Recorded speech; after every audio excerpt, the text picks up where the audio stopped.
I think a very important skill of the future, and for looking for jobs, will be not our IQs or our EQs, will be our FQs, our focus quotient, and proving that we can focus on certain topics and have the discipline to concentrate.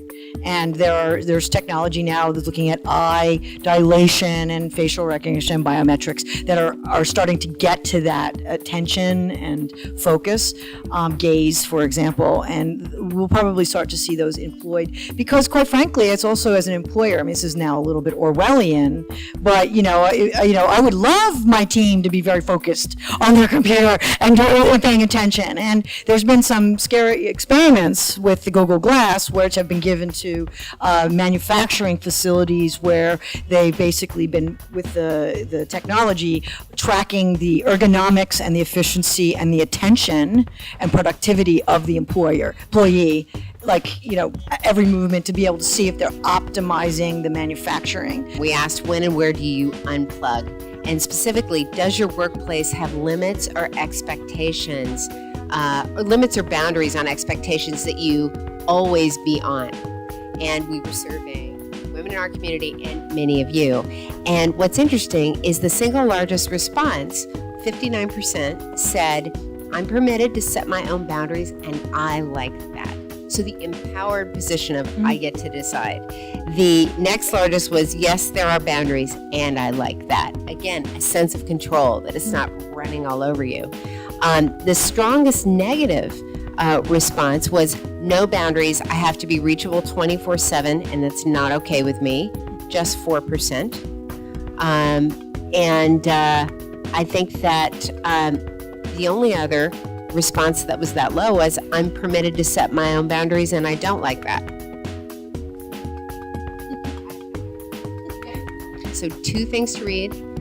Dana Boyd's It's Complicated, about teens and the use of social media. But secondly, if you're not reading either Squidalicious, about the experience of her autistic son and the iPad, or you're not reading Feminista Jones, you're missing out, because those are 2 women who are really taking it on.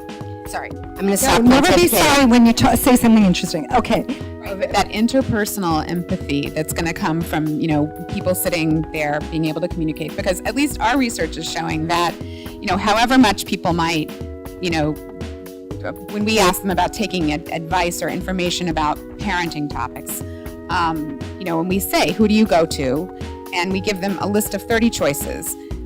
Friends, like the people who you would share a meal with, those kinds of friends, not the big Facebook friends, rank top. So big F friends, like you really know them, rank top in terms of trust.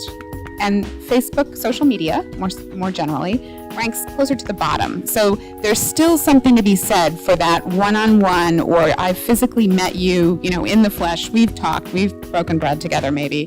And so in terms of empathy, I'm not sure completely what's going on. I'm not sure that's empathy when people are giving to a cause, and at least not in the same way that being able to sit there and listen with your whole soul to a conversation. So we're telling parents, you know what?